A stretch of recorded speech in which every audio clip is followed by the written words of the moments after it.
Hello and welcome. Today I'm going to be showing you how I plan my Teachers Pay Teachers content and to give you ideas about it.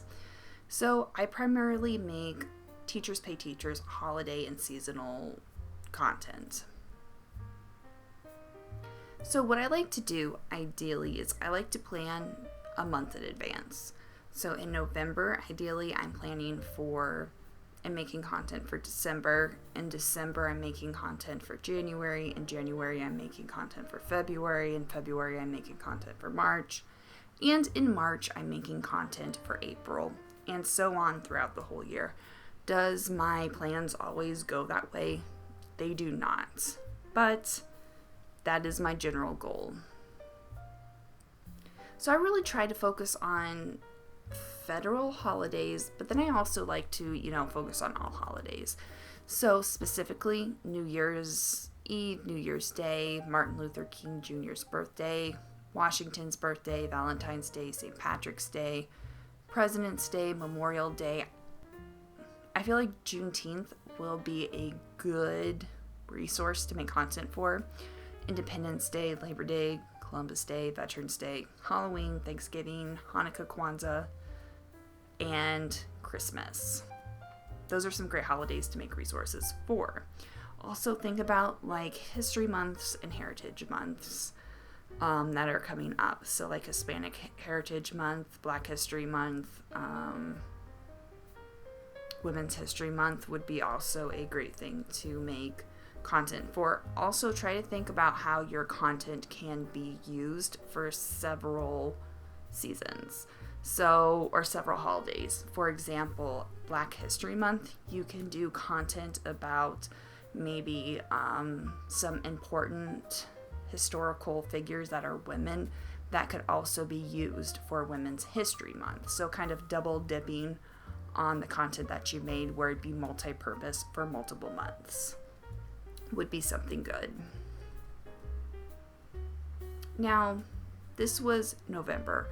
And I did a Native American Heritage Month, a Hanukkah resource, Kwanzaa resource, and a New Year's resource.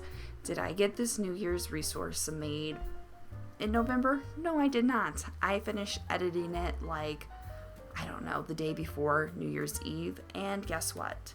I think I sold one on New Year's Eve. So it was well worth it, even though I waited until really close to do it. It still sold one copy, and I was really happy with that, and I know that it will be there for next year.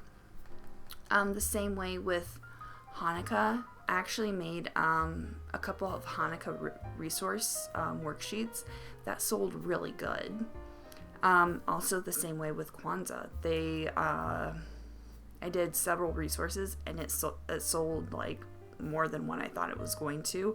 The same way with Native American Heritage Month. I did a resource about Native American Heritage Month, and it also sold fairly well.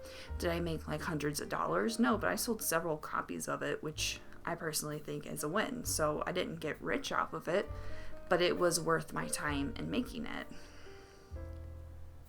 So same way in December, I ended up working on my New Year's resource then, and I started working on my Martin Luther King Jr. Day resources in December, and I was able to publish that in January.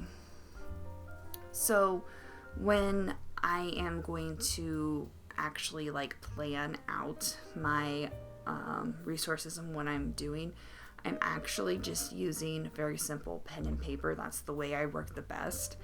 And I have general ideas for that specific month, and I kind of prioritize the ones that I think would work the best. And I will keep that sheet and I will put it in a folder so that when next November comes around and I'm wanting to make resources, I can just pick from that list. And I will do that every month.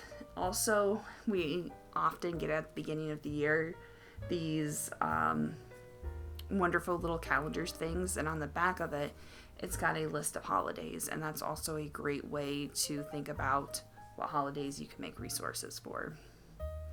So hopefully you found this video helpful on how to create content for Teachers Pay Teachers. And please leave a comment below telling me what content you are planning to do or any ideas that you want for a video. If you enjoyed this video, please hit the subscribe button and don't forget to come back next week.